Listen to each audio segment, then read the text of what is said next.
Another lecture. आज के इस लेक्चर में आप सभी का स्वागत है।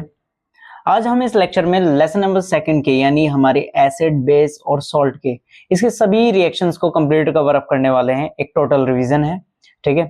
तो सबसे पहला फर्स्ट ऑफ ऑल सबसे पहला आता है अम्ल और क्षारक धातु के साथ, ठीक है, कैसे अभिक्रिया करते हैं। यानी जो एसिड और बेस हैं वो धातु यानी मेटल के साथ रिएक्शन कैसे करते हैं। फर्स्ट ऑफ ऑल हमें मेटल के लिए पता होना चाहिए, ठीक है। मेटल के पास क्या होते हैं, पॉजिटिव चार्ज होता है। क्या होता है, पॉजिटिव चार्ज होता है। वो क्या होती है, मेटल होती है। बेसिकली मेटल की एक प्रॉपर्टी होती है कि वो इलेक्ट्रॉन्स को डोनेट करके, इलेक्ट्रॉन को त्याग कर क्या बनाती है, धनायन बनाती है। तो जितनी भी मेटल होगी यानी जिंक हो गया, सोडियम हो गया, या फिर फेरम यानी लोहा हो गया, ठीक है, एयू हो गया, एजी हो गया, ये सब क्या है, पॉजिटिव चार्ज बनाते हैं, ठीक है। तो बेसिक बात क्या है, जब ये पॉजिटिव चार्ज बना रहे हैं तो ये क्या करते हैं, एसिड के साथ रिएक्शन करते हैं, ठीक है। एसिड के साथ रिएक्शन जब करते हैं, एसिड का मतलब क्या है, हमारे पास एसिड के मतलब होता है कि हमारे पास होना चाहिए क्या, H प्लस आयन। क्या होना चाहिए, H प्लस आयन, है ना। ये क्लियर मीनिंग होता है, ठीक। तो ये क्या बनाते हैं, ये एक तो सॉल्ट बनाते हैं। देखो जब इसके पास एसिड के पास H प्लस आयन है और मेटल के पास भी पॉजिटिव चार्ज होता है, तो भाई ये दोनों एक दूसरे से तो रिएक्ट करते नहीं है, नेगेटिव वाले के पास चले जाएंगे, ठीक है।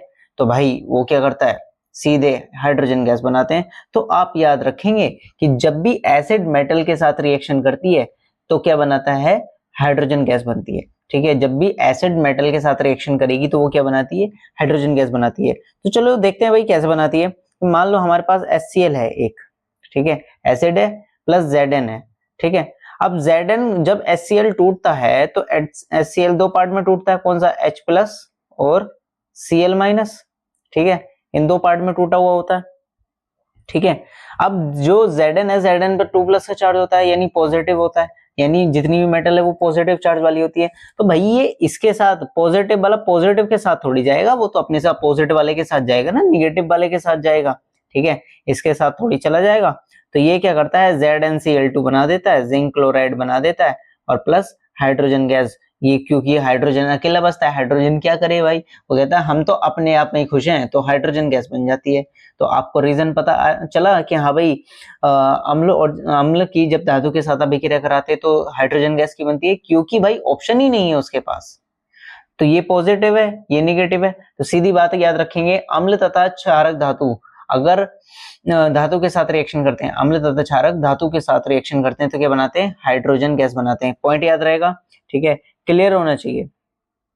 अब एक पॉइंट ये है कि इसमें एक एक्सपेरिमेंट दिखाया गया है कि हाँ भाई यहाँ पर क्या है, जब कहते हैं यहाँ पर हाइड्रोजन गैस बन रही है तो उसे क्या करते हैं, एक कहते हैं कास्टिक सोडा यानी साबुन के पानी में से निकाल लेते हैं, ठीक है। साबुन के पानी में से इसलिए निकाला गया है जिससे बुलबुले, और उसमें जो गैस निकल रही है उसके बुलबुले बन जाते हैं, जैसे ये दिखाए गए हैं ये, ठीक। तो ये जैसी बुलबुले बनते हैं और इनके आगे आग दिखाई जाती है तो पट पट की आवाज आती है, तो पट पट की आवाज आती है तो मतलब ये कौन सी गैस है, हाइड्रोजन गैस है, ठीक है। Next page. तो आपने यहाँ पर देखा भाई, पॉइंट आउट किया कि जब अम्ल तथा धातु, अम्ल तथा धातु के, अम्ल और धातु लवण क्या करते हैं, रिएक्शन करते हैं तो लवण बनता है और हाइड्रोजन गैस बनती है। कैसे बनती है वो हमने देख लिया है, ठीक है। अब सेम प्रोसेस जब क्षार रिएक्शन करती है, ठीक है, किसके साथ, धातु के साथ, तो सेम प्रोसेस होता है, ठीक है, लवण बनता है तथा हाइड्रोजन गैस बनती है। ओके, नेक्स्ट आ जाती है धातु कार्बोनेटों के साथ अभिक्रिया, ठीक। अब आपको क्वेश्चन में आना चाहिए कार्बोनेट आयन क्या होते हैं। कार्बोनेट यानी जिनके पास क्या होता है, CO3 2 माइनस आयन होता है। अब हम ये पहले भी डिस्कस कर चुके हैं कि हाँ भाई जिसके पास CO3 2 माइनस आयन है यानी धातु कार्बोनेट, मेटल कार्बोनेट, अगर ये रिएक्शन में दिख जाए, ठीक है, तो इसका मतलब ये है कि हाँ भाई कार्बन डाइऑक्साइड बनेगी। कौन सी गैस बनेगी, कार्बन डाइऑक्साइड गैस बनेगी, ये पॉइंट है, ठीक है। अब चाहे हाइड्रोजन कार्बोनेट हो, चाहे फिर कहते हमारे पास धातु कार्बोनेट हो, ठीक है, दोनों में ही सेम प्रोसेस होता है। धातु कार्बोनेट क्या होते हैं, जैसे कि हमारे पास सोडियम कार्बोनेट, ठीक है, सोडियम कार्बोनेट को धातु कार्बोनेट कहते हैं। मेटल की कार्बोनेट आयन के साथ रिएक्शन होने पर तब धातु कार्बोनेट बनता है। धातु हाइड्रोजन कार्बोनेट क्या होता है, भाई थोड़ा सा ही अंतर होता है केवल हाइड्रोजन का, ठीक है, कि सोडियम हाइड्रोजन कार्बोनेट, ये है सोडियम हाइड्रोजन कार्बोनेट, इसको बाइकार्बोनेट भी बोला जाता है। अब ये जब एसिड के साथ रिएक्शन करते हैं तो भाई जैसे कि हमने बताया है, एसिड से क्या होता है, टेम्परेचर बढ़ता है, टेम्परेचर बढ़ेगा तो CO3 जहां दिख जाए, ठीक है, CO3 ये वाला जो होता है ये कहीं भी दिख जाए CO2 गैस बनेगी। तो आप याद रखेंगे धातु कार्बोनेट तथा धातु हाइड्रोजन कार्बोनेट अम्ल के साथ रिएक्शन करते हैं तो क्या बनाते हैं, CO2 गैस बनाते हैं। ठीक है, जैसे कि यहाँ पर हमारे पास ये एग्जाम्पल में दे रखा है कैल्शियम हाइड्रोक्साइड, ठीक है, ये कैल्शियम हाइड्रोक्साइड है, ठीक है, चूने का पानी जिसको कहते हैं, ये सॉल्यूशन में लिया यानी चूने का पानी। जब इसकी कार्बन डाइऑक्साइड के साथ रिएक्शन करवाई थी तब हमारे पास क्या बनता है, कार्बोनेट आयन बनते हैं, वो सॉरी कार्बोनेट बनता है, जिसे हम धात्विक कार्बोनेट बोलेंगे, ठीक है, धातु कार्बोनेट। ठीक, अब आपने जैसे हमने बात करी कि हाँ भाई जब धातु कार्बोनेट अम्ल के साथ रिएक्शन करती है, मान लो इसी की करा देते हैं, ठीक है, जब धातु कार्बोनेट क्या करती है, अम्ल के साथ रिएक्शन करती है CaCO3, ठीक है, CaCO3, कोई भी एक अम्ल पकड़ लेंगे, HCl पकड़ लिया हमने, ठीक है, ये क्या बना देगा, कैल्शियम इसके साथ रिएक्शन कर लेगा, क्या बना देगा, CaCl2 बना देगा, कैल्शियम क्लोराइड बना देगा। ठीक है, बचा क्या, बचा हमारे पास CO3, ठीक है। हाँ भाई CO3 पर हमने डिस्कस करा है कि CO3 में क्या होता है, जब भी CO3 दिख जाए और कहते हैं उसका टेम्परेचर रेज हो रहा, CO2 गैस बनती है यानी कार्बन डाइऑक्साइड बनती है। फिर हमने देखा यहाँ पर 3 ऑक्सीजन है, यहाँ पर 2 ऑक्सीजन है, भाई बहुत नाइंसाफी, एक ऑक्सीजन बचा हुआ है, एक ऑक्सीजन क्या करता है, यहाँ पर मुझे हाइड्रोजन दिखाई दे रहा है, वो क्या बोलेगा, हाइड्रोजन वाले भैया इधर आओ, तो बुलाता है और फिर क्या बनाता है, वाटर मॉलिक्यूल्स बनाता है। ठीक है, और ये कि यहाँ पर इसको बैलेंस करने के लिए हम इसे किससे मल्टीप्लाई करेंगे, 2 से मल्टीप्लाई कर देंगे, इतनी सी रिएक्शन होती है। ठीक है, तो आप क्या याद रखेंगे, कैल्शियम कार्बोनेट यानी धातु कार्बोनेट जब भी अम्ल के साथ रिएक्शन करते हैं क्या बनाते हैं, कार्बन डाइऑक्साइड बनाते हैं। क्या याद रखेंगे, धातु कार्बोनेट जब भी अम्ल के साथ रिएक्शन करते हैं क्या बनाते हैं, कार्बन डाइऑक्साइड बनाते हैं। रीजन आपको पता चल गया क्योंकि हमारे पास क्या है, CO3 आयन होता है। ठीक है, ये रीजन होता है इसका।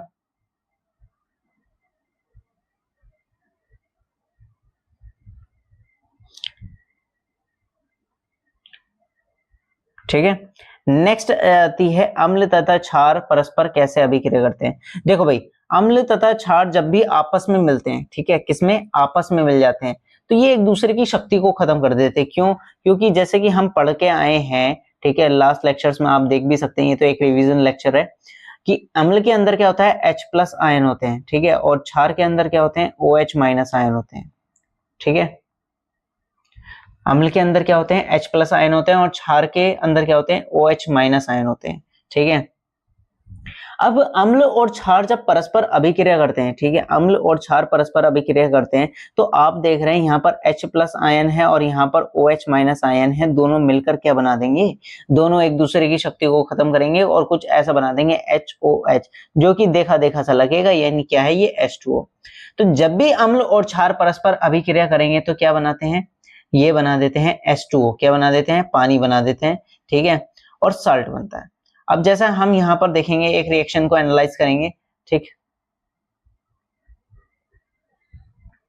रिएक्शन हमारे पास है NaOH प्लस HCl। ठीक है, अब NaOH को आप तोड़े किस भागों में टूटेगा, Na+ और OH-, है ना, इसके पास OH है, ये HCl किस में टूटेगा, HCl को हम ब्लैक पेन से पकड़ लो भाई, ब्लैक पेन कलरफुल होना चाहिए, वेराइटी होनी चाहिए। HCl हो गया हमारे पास H+ और Cl-, है ना। तो ये जो Cl- है ये किसके साथ रिएक्शन करेगा, ये करेगा Na के पास चला जाएगा और जो H+ है वो किसके पास चला जाएगा, OH- के। तो ये क्या बना देता है मिलकर NaCl, सोडियम क्लोराइड, जो आपके घर में नमक होता है। ठीक है, हमारे घर में जो नमक होता है वो क्या होता है, सोडियम क्लोराइड होता है।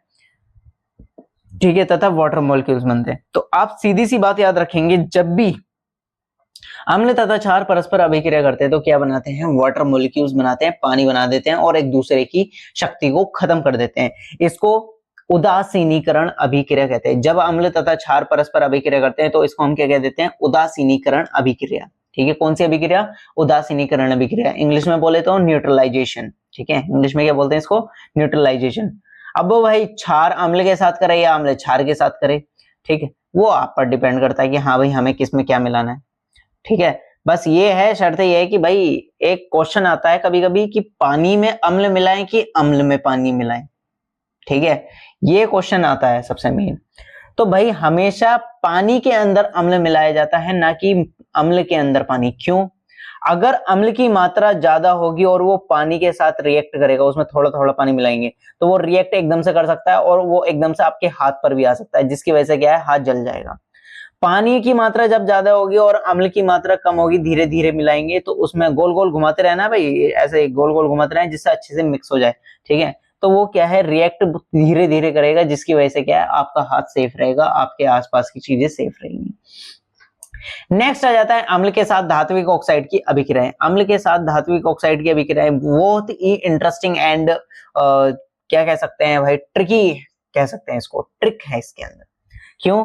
आपने अभी एक मेन कॉन्सेप्ट पढ़ा है यहाँ पर कि अम्ल तथा क्षार परस्पर अभिक्रिया करते हैं, इसको याद रखेंगे भाई, ठीक है, इस पॉइंट को याद रखेंगे कि अम्ल तथा क्षार परस्पर अभिक्रिया करते हैं, अम्ल तथा क्षारक रिएक्शन कर रहे हैं और लवण बना रहे हैं तथा जल बना रहे हैं। इस पॉइंट को क्यों याद रखने के लिए कह रहा हूं, अभी बताएंगे।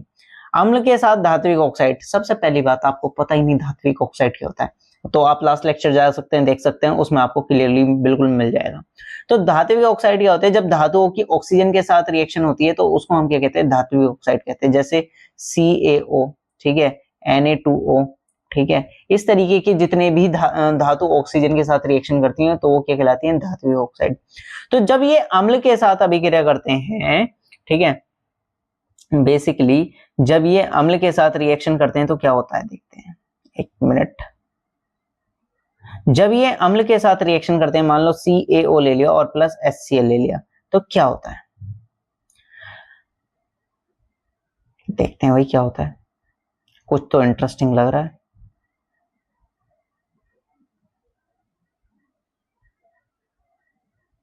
ठीक है, तो भाई ये क्या करते हैं, CaO प्लस HCl दोनों मिलके क्या कर देंगे, देखो भाई, Ca दो भागों में टूटेंगे, Ca2 प्लस और O2 माइनस, H प्लस और Cl माइनस, है ना। तो ये Ca किसके साथ रिएक्शन करेगा, इसके साथ, तो ये क्या बना देगा, CaCl2 बना देगा। बचा भाई हाइड्रोजन और ऑक्सीजन, क्या करते हैं, हाइड्रोजन और ऑक्सीजन मिलकर क्या बनाते हैं, सबको पता है क्या बनाते हैं, पानी बनाते हैं, जल बनाते हैं, ठीक है। तो आप अगर गौर से देखें, ठीक है, गौर से देखें कि हाँ भाई यहां पर क्या बन रहा है, ये हमारे पास क्या है, एक मिनट, ठीक है, ये हमारे पास क्या है, ये हमारे पास अम्ल है, ठीक है, एसिड है, ठीक है, ये हमारे पास क्या है, ये हमारे पास हो गया क्या हो गया, मेटेलिक ऑक्साइड हो गया, ठीक है, इसको हम MO के नाम से, मेटेलिक ऑक्साइड, ठीक है, और मेटेलिक ऑक्साइड यानी धातु ऑक्साइड हो गया। ये क्या बना है, साल्ट बना है, ठीक है, और ये क्या है, पानी है, ठीक है। अब आप अगर इसको कंपेयर करें, ठीक है, इसको कंपेयर करें किसके साथ, जो अभी हमने अम्ल तथा क्षार की रिएक्शन करी थी कि भाई अम्ल और क्षार परस्पर अभिक्रिया करके बनाते हैं, एक दूसरे की शक्ति को खत्म कर देते हैं और जल बनाते हैं। तो यहाँ पर भाई जो एक तरह से जो मेटेलिक ऑक्साइड है, धात्विक ऑक्साइड है, वो किसकी जगह पे जगह ले रही है, धात्विक ऑक्साइड क्षार की जगह ले रही है, ठीक है, किसकी जगह ले रही है, क्षार की, ठीक। तो एक तरह से हम मेटेलिक ऑक्साइड को यानी धात्विक ऑक्साइड को क्या कहते हैं, क्षार भी कहते हैं। तो यही रीजन है कि क्योंकि धात्विक ऑक्साइड अम्ल के साथ, धात्विक ऑक्साइड अम्ल के साथ रिएक्शन करके पानी बनाते हैं, और ठीक है, तो इसी वजह से ये क्या है भाई, इनको क्षारीय ऑक्साइड बोला जाता है। समझ में आ गया, पॉइंट क्लियर है। ये बहुत इंटरेस्टिंग पॉइंट है और मेन पॉइंट भी है, ये क्वेश्चन में कभी कभी ट्रिकी क्वेश्चन पूछा जाता है ये, ठीक है। यहाँ भाई इसको हम धात्विक ऑक्साइड को क्षारीय ऑक्साइड क्यों कहते हैं, ठीक है, तो ये यही रीजन है। देखो यहाँ पर लिखा हुआ भी है कि कहाँ गया, अब उपरोक्त अभिक्रिया के समीकरण लिखकर उसे संतुलित कीजिए। क्षारक और अम्ल की अभिक्रिया समान ही धात्विक ऑक्साइड अम्ल के साथ अभिक्रिया करेगा। क्षारक एवं अम्ल की अभिक्रिया, जब हम अम्ल क्षारक और अम्ल की अभिक्रिया करा रहे थे, जल बनना था। धात्विक ऑक्साइड अम्ल के साथ अभिक्रिया करके क्या बना रहा है, लवण और जल बना रहा है, ठीक है। लवण और जल बना रहा है तो यानी वो भी लवण जल बना रहा था, ये भी लवण जल बना रहा था। यहाँ पे अम्ल प्रेजेंट है लेकिन यहाँ पर क्षार नहीं है, तो ये क्या है, धातु ऑक्साइड किसकी जगह आ गया, क्षार की जगह आ गया। इसलिए इसको क्या बोला जाता है, धातु ऑक्साइड को क्षारीय ऑक्साइड भी कहते हैं, ठीक है, पॉइंट क्लियर है भाई। ठीक, क्षारक के साथ धात्विक ऑक्साइड की अभिक्रिया, सॉरी अधात्विक ऑक्साइड के साथ अभिक्रिया। अब भाई क्षारक जब अधात्विक ऑक्साइड के साथ अभिक्रिया करते हैं, ठीक है, तो क्या होता है भाई, देखते हैं क्षारक। अब अधात्विक ऑक्साइड क्या होते हैं ये क्लियर होना चाहिए।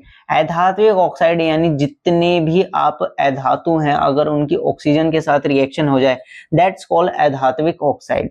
ठीक है, अधात्विक ऑक्साइड में जैसे मान लो CO2 है, ठीक है, कार्बन डाइऑक्साइड हो गई, ठीक है, SO2 हो गया, ठीक है, और NO2 हो गया, ये सब क्या है, ये सब है भाई अधात्विक ऑक्साइड।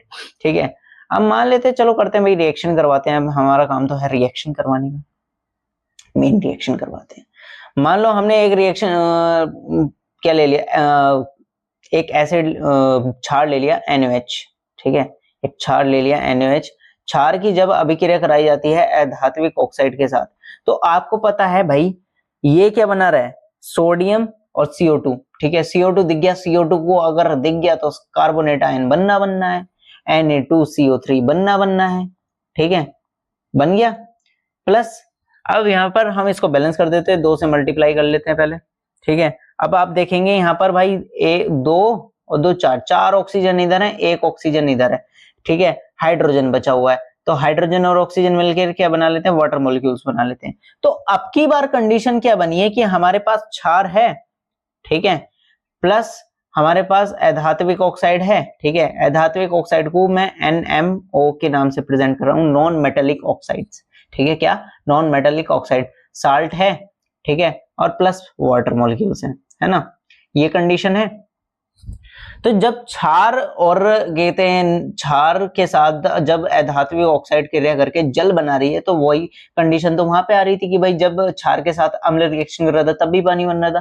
तो यहाँ पर जो नॉन मेटेलिक ऑक्साइड्स हैं यानी अधात्विक ऑक्साइड्स हैं, वो किसका स्थान ले रही हैं, अम्ल का। तो इसीलिए ही यही रीजन है, ठीक है, चूंकि अधात्विक ऑक्साइड अम्ल के क्षार के साथ अभिक्रिया करके क्या बनाती हैं, जल के अणु बनाती हैं, इसलिए इन्हें क्या बोला जाता है भाई, इसलिए ही इन्हें अम्लीय ऑक्साइड के नाम से भी जाना जाता है। किस नाम से जाना जाता है, अम्लीय ऑक्साइड के नाम से भी जाना जाता है, ठीक है, जो कि हमारा यहाँ पर क्लियर है।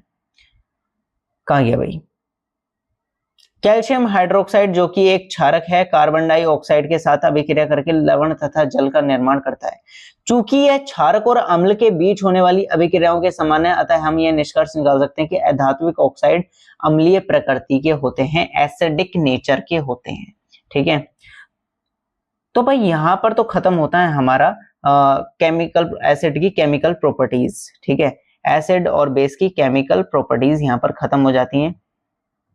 अभी सभी अम्ल तथा क्षारकों में क्या समानताएं हैं, ठीक है, सभी अम्ल तथा क्षारकों में क्या समानताएं होती हैं, इनके जो केमिकल, देखो भाई सबसे पहली बात, जब अम्ल और क्षार अगर धातु के साथ अभिक्रिया करते हैं तो क्या देते हैं, हाइड्रोजन गैस, क्या कौन सी गैस देते हैं, हाइड्रोजन गैस देते हैं। जब अम्ल तथा क्षारक दोनों किसके साथ, धातु के साथ रिएक्शन करते हैं तो वो क्या देते हैं, हाइड्रोजन गैस देते हैं, ठीक है।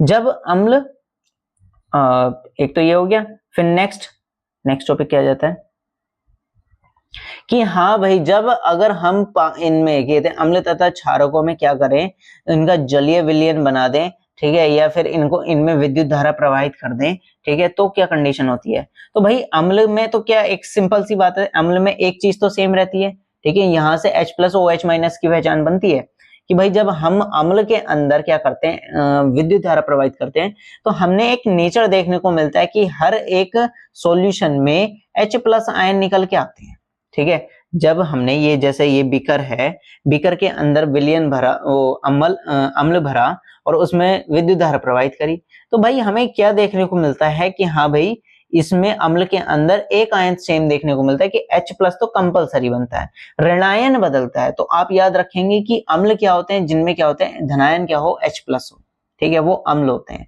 ऋणायन कुछ भी हो सकता है, Cl- हो सकता है, नाइट्रेट हो सकता है, ठीक है, एसीटेट आयन हो सकता है, या फिर सल्फेट आयन हो सकता है, कुछ भी हो सकता है, लेकिन जो धनायन होगा वो क्या होगा, H+ होगा, ठीक है। और एक बात बता दूं, हमारी बिजली उतनी तेज चलती है जितनी की अब हमारे विलयन में आयनों की संख्या होती है। यानी अगर इस विलयन में आयनों की संख्या ज्यादा है तो ये बल्ब तेज जलेगा, अगर इसमें आयनों की संख्या कम है तो ये बल्ब धीरे चलेगा। ठीक है, अब सेम कंडीशन हमारी क्षार में है।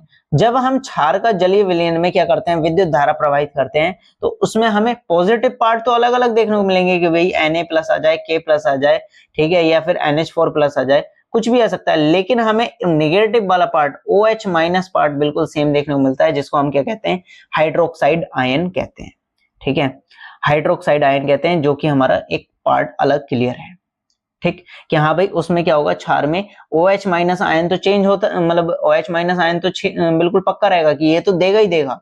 ठीक है, लेकिन हमारा पॉजिटिव वाला चेंज हो सकता है, जैसे सोडियम आ जाए उसकी जगह कैल्शियम आ जाए, या फिर हमारे पास अमोनियम आ जाए, ये हो सकता है। ठीक है, क्या आ जाए, अमोनियम आ जाए, सोडियम आ जाए, ये पार्ट चेंज हो सकते हैं, बट OH- वाला पार्ट चेंज नहीं होगा, हाइड्रोक्साइड आयन जरूर देगा। और अम्ल में क्या दे रहा था, हाइड्रोजन आयन जरूर देगा, उसमें निगेटिव वाला पार्ट चेंज होता है। तो याद रखेंगे, अम्ल में हमेशा निगेटिव वाला पार्ट चेंज होता है और क्षार में हमेशा पॉजिटिव वाला। और सेम कौन सा रहता है, जो हमारा पॉजिटिव है अम्ल में यानी हाइड्रोजन आयन, और जो हमारा निगेटिव है किसमें, क्षार में, जो कि है हाइड्रोक्साइड आयन। तो ये पॉइंट क्लियर होना चाहिए सभी का। ठीक है,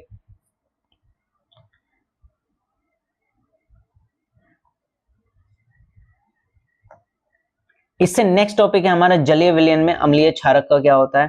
ठीक है, और फिर हमारे आगे के पार्ट में हम कंप्लीट करेंगे क्या, जितनी भी अगले, इसके 3 पार्ट आने वाले हैं हमारे पास रिवीजन के। फर्स्ट पार्ट ये है। ठीक है, सेकंड पार्ट में क्या होगा, सेकंड पार्ट में हम देखेंगे कि भाई जलीय विलयन में अम्लीय क्षारक और फिर पीएच पेपर के बारे में पढ़ेंगे। थर्ड चैप्टर में, मतलब थर्ड हम उसमें देखेंगे, थर्ड वीडियो में, थर्ड लेक्चर में हम देखेंगे कि हाँ भाई अम्ल की जितनी भी प्रॉपर्टी, सॉरी सॉल्ट की जितनी भी प्रॉपर्टीज हैं, ठीक है, सॉल्ट यानी लवण, जैसे कि हमने सोडियम क्लोराइड बनाना सीखा था, ठीक है, और सोडियम हाइड्रोक्साइड बनाना सीखा था, और सोडियम कार्बोनेट, धावन सोडा, बेकिंग सोडा, ठीक है, और ब्लीचिंग पाउडर, और हमारा प्लास्टर ऑफ पेरिस, ये सब बनाना सीखा है। ये एक ही वीडियो में कवर अप किए जाएंगे। ठीक है, तो ready for the next lectures. ठीक है, be excited. Bye bye, see you, tata. अगर वीडियो अच्छी लगी हो तो लाइक करें, सब्सक्राइब करें। Bye bye, see you.